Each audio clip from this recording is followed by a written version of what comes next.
Hello everyone. तो पिछली class के अंदर हमने पीरियोडिक टेबल डिस्कस कर रहे थे। आगे चलते हैं। उसके अंदर एक टॉपिक और छूट गया था, डायगोनल रिलेशनशिप। क्या है डायगोनल रिलेशनशिप? इसके अंदर क्या होता है कि जो सेकेंड पीरियड के एलिमेंट्स है, कौन कौन से, लिथियम, बेरिलियम, बोरॉन, कार्बन, ठीक है ना। ये क्या है, इसके नीचे एलिमेंट जो थर्ड पीरियड के एलिमेंट्स हैं, सोडियम, बेरिलियम के नीचे मैग्नीशियम, बोरॉन के नीचे कौन आता है, एल्यूमिनियम, कार्बन के नीचे कौन आता है, सिलिकॉन, नाइट्रोजन नीचे कौन आता है, फॉस्फोरस। क्या होता है, जो सेकंड पीरियड के एलिमेंट्स हैं वो अपनी प्रॉपर्टीज स्लाइटली किसके साथ भी मैच करती हैं, मैग्नीशियम के साथ। सेकंड की उसके डायगोनली जो नेक्स्ट पीरियड है उसके थर्ड पीरियड के एलिमेंट के साथ क्या करती है, प्रॉपर्टीज मैच करती हैं। ऐसे बेरिलियम की किसके साथ मैच करेंगी, एल्यूमिनियम के साथ, बोरॉन की किसके साथ मैच करेंगी, सिलिकॉन के साथ, और कार्बन किसके साथ मैच करती हैं, फॉस्फोरस के साथ। यही क्या होती है, डायगोनल रिलेशनशिप। क्या होता है कि जो सेकंड पीरियड के एलिमेंट है वो अपने diagonally opposite third period element के साथ क्या करते हैं, प्रॉपर्टी शो करते हैं। प्रॉपर्टी शो करेंगे, सेम प्रॉपर्टी शो करेंगे, ठीक है ना। तो सेकंड पीरियड के एलिमेंट्स क्या करते हैं, डायगोनल रिलेशनशिप शो करते हैं। अब ऐसा होता क्यों है, ये होता है सब कुछ चार्ज डेंसिटी की वजह से। क्या होता है, चार्ज डेंसिटी। जिनकी चार्ज डेंसिटी सिमिलर होती है, सेम होती है, उनकी क्या होती है, प्रॉपर्टीज भी क्या होती हैं, सेम। अब चार्ज डेंसिटी सेम होने की वजह से ऐसा क्या हो जाता है कि प्रॉपर्टीज सेम हो जाती हैं। ये चीज हम क्या करेंगे, नेक्स्ट चैप्टर में सीखेंगे। नेक्स्ट चैप्टर में कहा एक टॉपिक आएगा अपने, फजान रूल। उसके अंदर क्या करेंगे हम, इसकी प्रॉपर्टीज के बारे में, कैसे इनकी प्रॉपर्टीज चार्ज डेंसिटी सेम होने की वजह से क्या होगी, प्रॉपर्टीज सेम हो जाती है। चार्ज डेंसिटी सेम है इनकी, लिथियम, मैग्नीशियम की, बेरिलियम, एल्यूमिनियम की, ठीक है ना। तो इन चार्ज डेंसिटी सेम होने की वजह से क्या हुआ होगा कि इनकी प्रॉपर्टीज क्या हो गई, सेम हो गई। वो हम किस टॉपिक के अंदर पढ़ेंगे, फजान रूल के अंदर पढ़ेंगे, ठीक है ना। ये अभी के लिए इतना, इस चैप्टर के अंदर ये ध्यान रखना है कि सेकंड पीरियड के एलिमेंट्स थर्ड पीरियड के साथ क्या करते हैं, प्रॉपर्टी सेम शो करते हैं थर्ड पीरियड के डायगोनली अपोजिट के साथ। किसकी वजह से, चार्ज डेंसिटी सेम होने की वजह से उनकी प्रॉपर्टीज क्या हो जाती हैं, सेम हो जाती हैं। अब रीजन हम नेक्स्ट क्या करेंगे, चैप्टर के अंदर फजान रूल के अंदर क्या करेंगे, डिस्कस करेंगे, ठीक है। नेक्स्ट अब हम पढ़ेंगे पीरियोडिक ट्रेंड्स। अभी तक तो जितना भी हमने पढ़ा वो पीरियोडिक टेबल के बारे में पढ़ा, कैसे उसको सिंथेसाइज किया, मतलब कैसे स्टेप्स के अंदर उसको क्या किया, फॉर्म किया। उसके बाद उसके अंदर क्या था क्या नहीं था, किस एलिमेंट को क्या बोला जाता है, किनकी प्रॉपर्टीज क्या होती है, हमने वो सब सीखा है, ठीक है। अब हम क्या करते हैं कि लेफ्ट टू राइट जाने में या डाउन द ग्रुप जाने में कैसी उनकी प्रॉपर्टीज क्या करती हैं, डिफ्रेंशिएट करती हैं, वो हमें क्या करना है, सीखना है, ठीक है ना। सबसे पहले इसके अंदर आता है इफेक्टिव न्यूक्लियर चार्ज। इससे पहले क्या आता है, इफेक्टिव न्यूक्लियर चार्ज आता है। इसको स्मॉल दूसरी कैटेगरी जेड इफेक्टिव से भी क्या किया जाता है, रिप्रेजेंट किया जाता है, ठीक है ना। है क्या ये चीज, देखो न्यूक्लियस है, क्या है, न्यूक्लियस है, उसके अंदर क्या प्रेजेंट है, इलेक्ट्रॉन्स प्रेजेंट है, ठीक है ना। अब के सेल के अंदर इलेक्ट्रॉन प्रेजेंट है, इसके अंदर भी इलेक्ट्रॉन्स प्रेजेंट होंगे, इलेक्ट्रॉन्स इसके अंदर भी प्रेजेंट होंगे। मान लो ये आउटर मोस्ट सेल है, इसके अंदर भी क्या प्रेजेंट है, इलेक्ट्रॉन प्रेजेंट है। अब न्यूक्लियस के अंदर कितना चार्ज होता है, जितने नंबर ऑफ प्रोटॉन्स होते हैं जितना उसका एटॉमिक नंबर होता है, जितना उसका क्या रहता है, एटॉमिक नंबर होता है, ठीक है ना। अब इसका जेड मान लो एटॉमिक नंबर है, ये क्या करता है, इसको इन इलेक्ट्रॉन्स को भी अट्रैक्ट करेगा, ये इन इलेक्ट्रॉन्स को भी अट्रैक्ट करेगा, ये इन इलेक्ट्रॉन्स को भी अट्रैक्ट करेगा, और ये उसको भी क्या करेगा, अट्रैक्ट करेगा। तो इफेक्टिव न्यूक्लियर चार्ज क्या है, जो न्यूक्लियस है वो आउटरमोस्ट जो सेल के अंदर इलेक्ट्रॉन प्रेजेंट है, ये सबसे आउटरमोस्ट सेल है, इसके अंदर जो इलेक्ट्रॉन प्रेजेंट है उसको इफेक्टिवली अपनी तरफ कितना अट्रैक्ट कर पा रहा है, वो कौन मेजर करता है, इफेक्टिव न्यूक्लियर चार्ज। देखो होना तो क्या चाहिए था, जितना इसके पास चार्ज है, जैसे जेड जितने प्रोटॉन्स हैं एटॉमिक नंबर के जितने, उतने ही से क्या करना चाहिए था, उसको अट्रैक्ट करना चाहिए था। लेकिन होता क्या है कि जो अंदर इलेक्ट्रॉन्स प्रेजेंट है तो सेम चार्ज हो गए ना, नेगेटिव नेगेटिव, ये भी क्या करते हैं, इसको रिपेल करते हैं। इस इलेक्ट्रॉन को जब ये अंदर की तरफ आने की कोशिश करेगा तो इलेक्ट्रॉन्स उसको क्या करेंगे, बाहर की तरफ निकालेंगे, बाहर की तरफ निकालेंगे तो उसको क्या कर रहे हैं, रिपेल कर रहे हैं, ठीक है ना। तो एग्जैक्टली जितना होना चाहिए था, जेड पूरा का पूरा होना चाहिए था, लेकिन क्या करेंगे, इलेक्ट्रॉन्स की रिपल्सन की वजह से वो पूरा अच्छी तरह से अट्रैक्ट नहीं कर पाएगा। जब अट्रैक्ट नहीं कर पाएगा तो क्या हो जाएगा, कम होगा। इलेक्ट्रॉन्स की रिपल्सन की वजह से जो फोर्स बोलते हैं, इलेक्ट्रॉन जो रिपेल करते हैं, इंटर इलेक्ट्रॉनिक रिपल्सन होता है, उसको क्या बोला जाता है, शील्डिंग इफेक्ट बोला जाता है। क्या बोला जाता है, शील्डिंग इफेक्ट। जो अंदर वाले इलेक्ट्रॉन्स बाहर वाले इलेक्ट्रॉन्स को रिपेल करते हैं उसको क्या बोला जाता है, शील्डिंग इफेक्ट बोला जाता है। और इसका जो कांस्टेंट होता है, जो इसको मेजर करता है, उसको शील्डिंग कांस्टेंट बोलते हैं। किससे डिनोट करते हैं, सिग्मा से डिनोट करते हैं, ठीक है ना। तो जेड इफेक्टिव क्या होगा, और कितना अट्रैक्ट किया उसने, करना तो कितना चाहिए था, जितना जेड होता है, करना तो कितना चाहिए था, जितना जेड, जितना एटॉमिक नंबर होता है उतना ही क्या होता है उसका, उतना ही उसको अट्रैक्ट करना चाहिए था। लेकिन इलेक्ट्रॉन्स की रिपल्सन की वजह से कुछ क्या हो गया, कभी रिपेल करेंगे तो ये अट्रैक्ट जो कर पा रहा है उसको रिपेल करेगा, तो बाहर की तरफ भेजेंगे ये अंदर की तरफ लेके आएगा, तो जो नेट है वो क्या होने वाला है, डिक्रीज करने वाला। डिक्रीज कितना करेगा, जो इसका शील्डिंग कांस्टेंट होगा। तो क्या होगा, जेड इफेक्टिव क्या होगा, जेड माइनस सिग्मा। जेड क्या है, एटॉमिक नंबर है, जेड क्या है, एटॉमिक नंबर है, और सिग्मा क्या है, शील्डिंग कांस्टेंट। क्या है, शील्डिंग कांस्टेंट। तो शील्डिंग इफेक्ट की अगर बात करूं मैं, बाय डेफिनेशन क्या होगी, the force of repulsion given by, the force of repulsion given by inner shell electrons to outer shell electron क्या कहलाता है, शील्डिंग इफेक्ट कहलाता है, ठीक है ना। समझ में आया कि जो दो तरह के यहाँ पे फोर्सेस काम करते हैं, एक अंदर वाला सेल है, एक बाहर वाला। एक की अगर सेल की बात करूं मैं, तो अंदर वाले सेल से ये न्यूक्लियस इस इलेक्ट्रॉन को तो क्या करेगा, अट्रैक्ट करेगा, और ये इलेक्ट्रॉन क्या करेंगे, दूसरे को रिपेल करेंगे, ठीक है ना। तो दो तरह के फोर्सेस काम करते हैं। जो रिपल्सन वाला फोर्स है वो सिग्मा है, अट्रैक्शन वाला है वो जेड होता है, ठीक है ना। ओवरऑल जो दोनों को कंबाइन करके क्या बनता है, जेड इफेक्टिव बनता है, ठीक है ना। ठीक है, नेक्स्ट अगर चलते हैं कि अगर मैं सेल्स की बात करूं, एस, पी, डी और एफ, एस, पी, डी और एफ अगर प्रेजेंट है, तो इसके अंदर किसका शील्डिंग कांस्टेंट की अगर मैं बात करता हूं, किस कौन शील्डिंग कांस्टेंट ज्यादा होगा, ठीक है। अब साइज की बात करें, अगर एन की वैल्यू सेम, मतलब प्रिंसिपल क्वांटम नंबर सबका सेम है, ठीक है। अगर प्रिंसिपल क्वांटम नंबर सबका सेम होता है तो एस की साइज मान लो ये है 4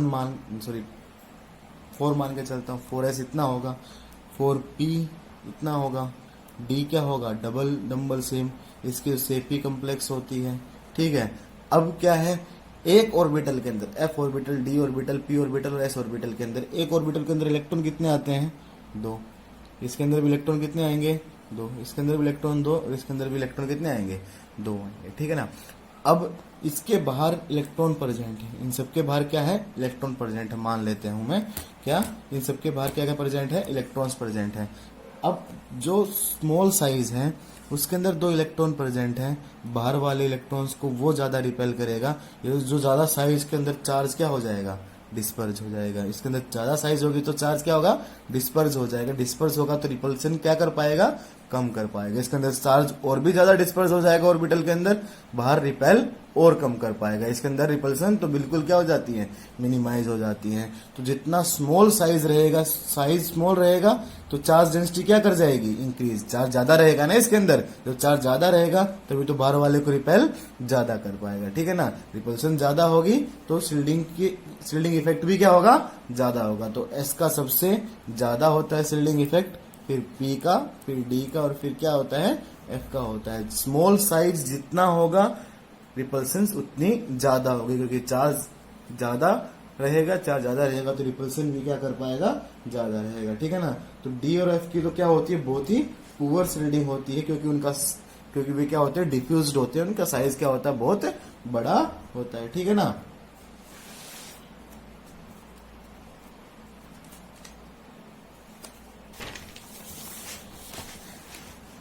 नेक्स्ट चलते हैं। अब आपने क्या सीखा कि जेड इफेक्टिव ओवरऑल क्या होता है, जेड माइनस सिग्मा होता है, ठीक है ना। जेड माइनस सिग्मा होगा, ठीक है। दूसरा आपने क्या सीखा शील्डिंग कांस्टेंट के बारे में, कि शील्डिंग कांस्टेंट क्या होता है, शील्डिंग कांस्टेंट क्या होता है, ये अंदर वाले इलेक्ट्रॉन्स बाहर वाले इलेक्ट्रॉन को क्या करते हैं, रिपेल करते हैं। तो उसके बाद आपने अगर n की वैल्यू सेम है तो क्या सीखा कि s का सबसे ज्यादा होगा, फिर p का, फिर d का, फिर किसका आएगा, f का आएगा, क्योंकि d और f तो क्या है, लार्ज साइजेस हैं, डिफ्यूज्ड हैं, तो इनकी शील्डिंग बहुत क्या होती है, कम होती है। ठीक है।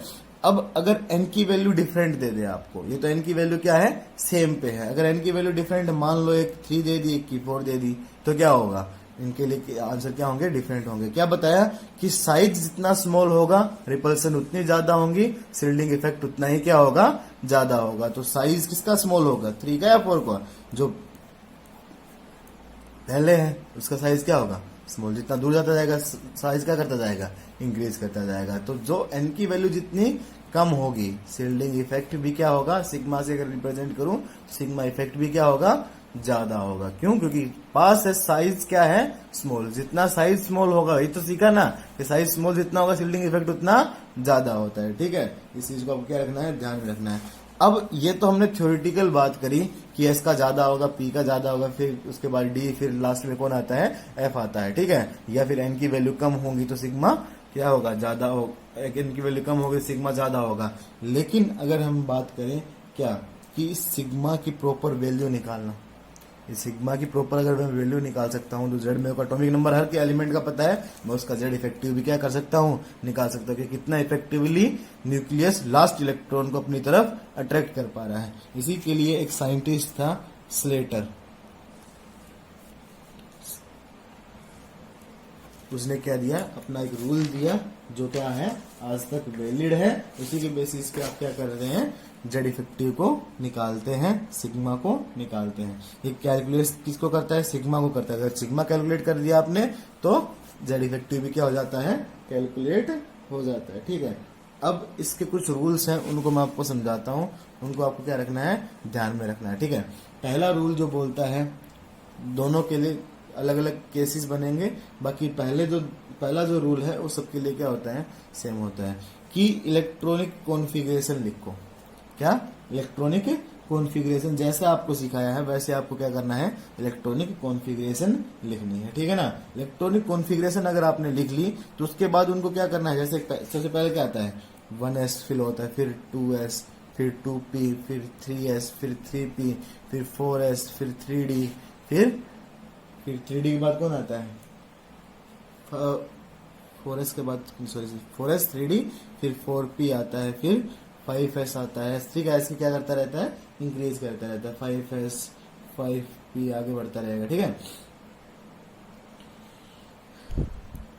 इधर तक कंसीडर करते हैं अपन। ठीक है, अब इसके अंदर क्या अपने को कंसीडर करना है, देखो इलेक्ट्रॉनिक कॉन्फ़िगरेशन मान लो यहाँ तक भी है, तो अपने इलेक्ट्रॉनिक कॉन्फ़िगरेशन जैसे फिल करते हैं वैसे फिल कर ली।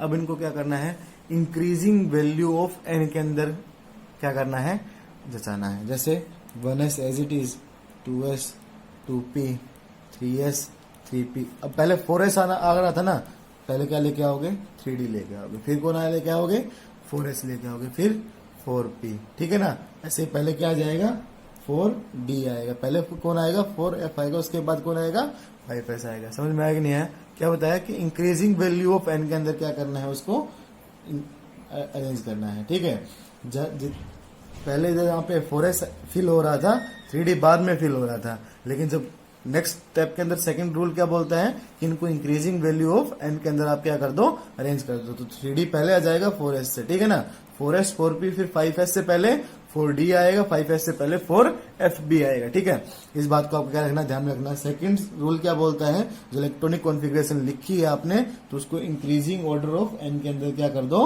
अरेंज कर दो। ठीक है, अब उसके बाद जो थर्ड रूल है, इसी के अंदर पूरा एक ही रूल है। ठीक है, तो मैं पॉइंट इसको भी स्टेप वाइज में बता रहा हूं। फिर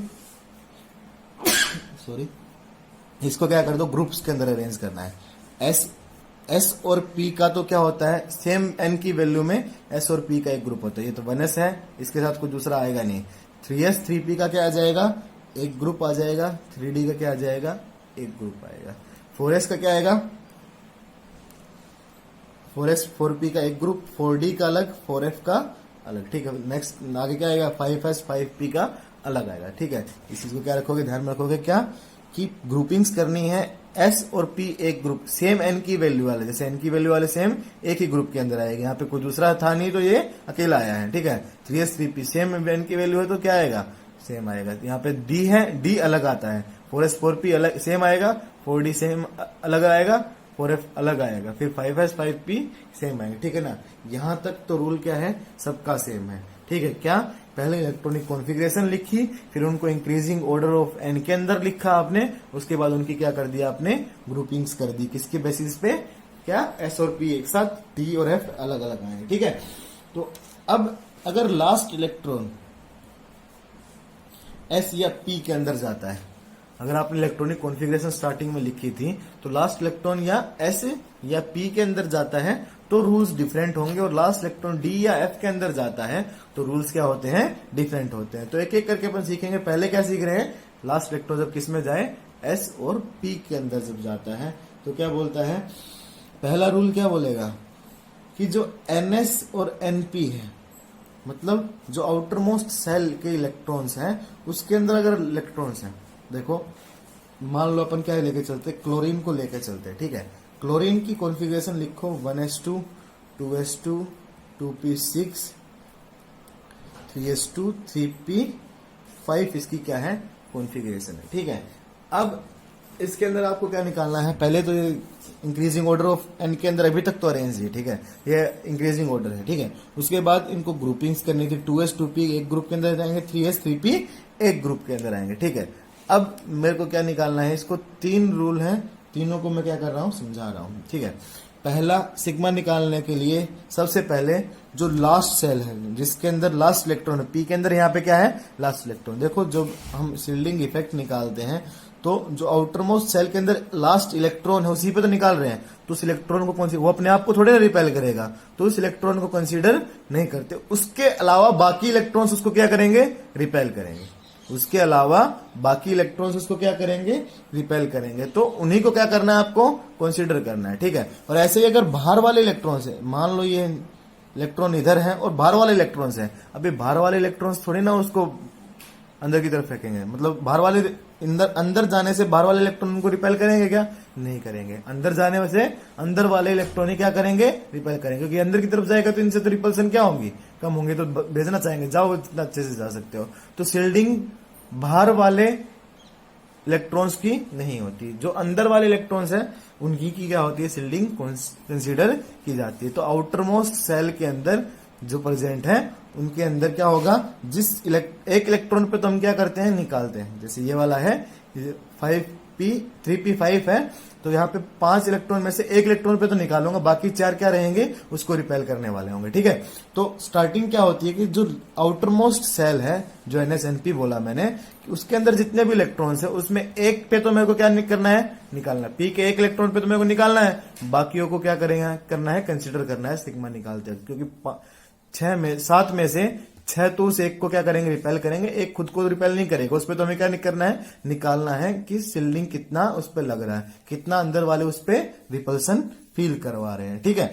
अब इसके अंदर क्या करते हैं, जो NSNP है उसके अंदर 7 इलेक्ट्रॉन्स है, एक पे तो निकालना है, कितने बचे, 6 इलेक्ट्रॉन्स, 6 को मल्टीप्लाई करते हैं 0.35 से, 6 को मल्टीप्लाई करते कितने से, 0.35 से।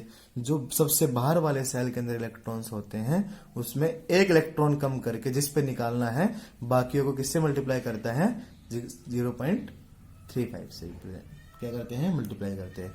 नेक्स्ट जो n-1 वाले, जैसे ये 3 था, n-1 कितना है, 2, n-1 वाले कितने इलेक्ट्रॉन से, 6 और 2 8, इनको एज इट इज लिया जाएगा, 8 को मल्टीप्लाई करते हैं, जो n-1 वाले उसको मल्टीप्लाई करेंगे कितने से, 0.85 से क्या करते हैं, मल्टीप्लाई करते हैं, ठीक है। उसके बाद जो जितने भी हैं, अभी तो यहाँ पे एक ही है, इसके बाद अगर कितने भी परसेंट होते हैं, ठीक है, तो उन सबको किससे मल्टीप्लाई करते हैं, इलेक्ट्रॉन 2 है, सबको किससे मल्टीप्लाई करूंगा मैं, 2 को 1 से मल्टीप्लाई करूंगा, ठीक है। अब इनको क्या कर सकते हो, आप निकाल सकते हो, जेड इफेक्टिव क्या निकल जाता है, क्लोरीन का 17 माइनस जितना भी इसका क्या आएगा, वैल्यू आएगा, उसके लिए आप क्या कर सकते हो, इसको निकाल सकते हैं, ठीक है ना। तो हमने क्या सीखा कि N, S और NP में अगर इलेक्ट्रॉन्स हैं तो आउटर मोस्ट सेल में अगर इलेक्ट्रॉन है तो उसके अंदर एक इलेक्ट्रॉन को छोड़ के क्या होगा, जितने नंबर ऑफ इलेक्ट्रॉन्स हैं n मान लेता हूं, उसको मल्टीप्लाई करना है किससे, 0.35 से। अगर n-1 के अंदर है तो उसको मल्टीप्लाई करना है 0.85 से। और n-2 और उससे पीछे जितने भी सेल्स हैं सबका कंट्रीब्यूशन कितना आएगा, जितने नंबर ऑफ इलेक्ट्रॉन्स उनको 1 से क्या करना है, मल्टीप्लाई करना है, ठीक है ना। इस ऐसे ही अगर मैं पोटेशियम की बात करता हूँ, किसकी बात कर रहा हूँ, पोटेशियम की, ठीक है। और पोटेशियम के अंदर आपको क्या करना है, सिग्मा निकालना है। तो कैसे कंसीडर करेंगे, पहले तो इसके electronic configuration 1s2 2s2 2p6 3s2 3p6 4s1 आता है, ठीक है। अब इसको क्या करना पड़ेगा आपको, इंक्रीजिंग ऑर्डर में ही है ये, ठीक है। इंक्रीजिंग ऑर्डर में है तो इसको ग्रुपिंग करना पड़ेगा, 1s2 अलग, 2s2 2p6 अलग, 3s2 3p6 अलग और 4s1 क्या होगा, अलग होगा। इसमें क्या सीखा फिर हमने, अगर इसके अंदर निकालना है हमें तो क्या होगा, इसके अंदर इस इलेक्ट्रॉन छोड़ के बाकी कोई इलेक्ट्रॉन नहीं है तो 0 से क्या करना पड़ेगा, 0.35 को मल्टीप्लाई करना पड़ेगा, क्योंकि इसके अलावा कोई इलेक्ट्रॉन है ही नहीं तो खुद के अंदर कोई रिपेल करेगा नहीं। n-1 3 के अंदर कितने इलेक्ट्रॉन्स हैं, 8 इलेक्ट्रॉन्स है। 8 को कितने n-1 वाले कितने मल्टीप्लाई करते हैं, 0.85 से क्या करेंगे, मल्टीप्लाई करेंगे, ठीक है। उसके अंदर जितने भी सेल्स है कितने हैं, 2 और n-2, 4 के n-2 है, n-3, सबका कंट्रीब्यूशन कितना आता है, 1 आता है, ठीक है। तो कितने इलेक्ट्रॉन्स है, 6, 2 8 और 2 10 इलेक्ट्रॉन्स, इनका कंट्रीब्यूशन कितना आएगा, 1 आएगा, ठीक है ना। अब ये 1 आया, अब इस सिग्मा की वैल्यू निकल जाएगी आपकी, ठीक है। सिग्मा की वैल्यू निकलेगी तो उसका जेड इफेक्टिव क्या आएगा, इसका एटॉमिक नंबर 19, ठीक है। एटॉमिक नंबर 19 है और इनका तीनों का जब मल्टीप्लीकेशन करके सम करेंगे तो कितना आएगा, 16.8 के अप्रोक्सीमेट आएगा। तो इसका क्या आया, जेड इफेक्टिव कितना आया, 2.2 आता है एटॉमिक जेड इफेक्टिव, ठीक है। तो इस बात को हमें क्या रखना है, ध्यान रखना है। ऐसे ही किसी और एलिमेंट का लगा लेते हैं, ठीक है। जैसे अगर मेरे को हाइड्रोजन का निकालना, ठीक है, हाइड्रोजन का अगर निकालना है तो कॉन्फ़िगरेशन लिखूंगा 1s1, यही है एक लौता। अब ये अकेला है तो इसके अंदर क्या होगा, ये अगर 1s1 के अंदर लास्ट इलेक्ट्रॉन आता है तो इसके लिए रूल अलग है कि 1s के अंदर अगर इलेक्ट्रॉन है तो उसके अंदर वो 0.35 का कंट्रीब्यूशन ना होगा, कितना हो जाता है, 0.30 का कंट्रीब्यूशन होता है। लेकिन इसके अलावा कोई इलेक्ट्रॉन है क्या, नहीं है। इलेक्ट्रॉन नहीं है तो क्या होगा, 0 से क्या करना पड़ेगा, मल्टीप्लाई। तो कितना आया, 0। तो सिग्मा कितना आया एच के लिए, 0 आया। ऐसे ही फिर जेड इफेक्टिव निकालोगे तो क्या आएगा, जेड माइनस सिग्मा, ठीक है। तो जेड तो कितना है, एटॉमिक नंबर हाइड्रोजन का 1, सिग्मा कितना आया, 0, तो कितना आया 1। मतलब जेड इफेक्टिव और जेड सिर्फ किसके लिए सेम होगा, हाइड्रोजन के लिए सेम होगा, क्योंकि उसके अंदर एक इलेक्ट्रॉन, क्योंकि दूसरा इलेक्ट्रॉन उसको कोई रिपेल ही नहीं कर पाएगा। तो जो जेड इफेक्टिव होगा वही क्या होगा, जेड होगा। लेकिन अगर एक से ज्यादा इलेक्ट्रॉन होते, जैसे किसके लिए, इसके लिए हीलियम के लिए बात करूं तो मैं 1s2 होगा, लास्ट इलेक्ट्रॉन 1s के अंदर है तो इसके लिए क्या बताया, 0.35 की जगह कितने से मल्टीप्लाई करना पड़ेगा, 0.30 से। तो क्या आएगा, सिग्मा की वैल्यू निकालू, 1 पे तो निकालना है तो बचा कितना, 1, उसको मल्टीप्लाई कितना करना पड़ेगा, 0.30 से, ठीक है। तो कितना आया, 0.30 सिग्मा आ गया। जेड इफेक्टिव क्या आएगा, जेड कितना है इसका, एटॉमिक नंबर 2 माइनस 0.30 तो कितना आएगा, 1.70 क्या आएगा इसका, जेड इफेक्टिव आएगा। ऐसे अगर मैं लिथियम में चलूं, ठीक है, लिथियम के अंदर क्या होगा, सिग्मा अगर इसकी electronic configuration 1s2 2s1, last electron s के अंदर है तो फिर वही 0.35 वाला ही क्या होगा, रूल फॉलो होगा, ठीक है। तो इसके अंदर अगर निकालना है, इसके अंदर तो कोई इलेक्ट्रॉन है नहीं तो 0.35 से मल्टीप्लाई करो। अंदर s के अंदर कितना आया, 2 इलेक्ट्रॉन्स, n-1 में 2 इलेक्ट्रॉन आते हैं तो कितना आएगा, 0.85, ये इसका क्या आया, तो सिग्मा आया। सिग्मा की वैल्यू कितनी निकलेगी इसकी, लिथियम के लिए 1.7। जेड इफेक्टिव निकालोगे तो क्या आएगा, 3 माइनस 1.7 कितना आया, 1.3 क्या आया इसका, जेड इफेक्टिव आया, ठीक है। ऐसे ही अगर आपको किसके लिए निकालने के लिए बोले, नाइट्रोजन के लिए निकालने के लिए बोले तो नाइट्रोजन कॉन्फ़िगरेशन लिखो 1s2 2s2 2p3, इसका क्या है, कॉन्फ़िगरेशन है तो पेयरिंग करवाऊंगा, ठीक है। एक इलेक्ट्रॉन के अंदर तो निकालना, तो उसको हटा के कितने, टोटल 5 इलेक्ट्रॉन, तो कितने बचे, 4। मल्टीप्लाई किससे करना पड़ेगा, 0.30 से। n-1 में 2 इलेक्ट्रॉन तो मल्टीप्लाई किससे करना पड़ेगा, 0.85 से। निकालोगे क्या आएगा, नाइट्रोजन के इसके अंदर ये कितना आया, 3.9 आएगा। जेड इफेक्टिव निकालेंगे तो कितना आया, सॉरी 3.9 नहीं आएगा, जेड इफेक्टिव 3.9 आएगा। इसका आपको सोल्व करके निकालना है, ठीक है। अब ऐसे ही आपको कहाँ तक निकालने हैं, सोल्व करके कहाँ से कहाँ तक सोल्व करोगे, हाइड्रोजन से लेके सोडियम तक, ठीक है। हाइड्रोजन से लेके एटॉमिक नंबर सोडियम तक क्या करोगे, आपको सोल्व करने हैं, ठीक है। सोल्व करके आपको हर एक की क्या निकालनी है, क्या निकालना है, जेड इफेक्टिव निकालना है। ठीक है, जेड इफेक्टिव निकालोगे, सोल्व करना है इसको। बाकी हम क्या करेंगे नेक्स्ट क्लास के अंदर, सोडियम तक सबको क्या करना है, सोल्व करना है। उसके बाद हम नेक्स्ट क्लास के अंदर इसको क्या करेंगे, डिस्कस करेंगे। ठीक है।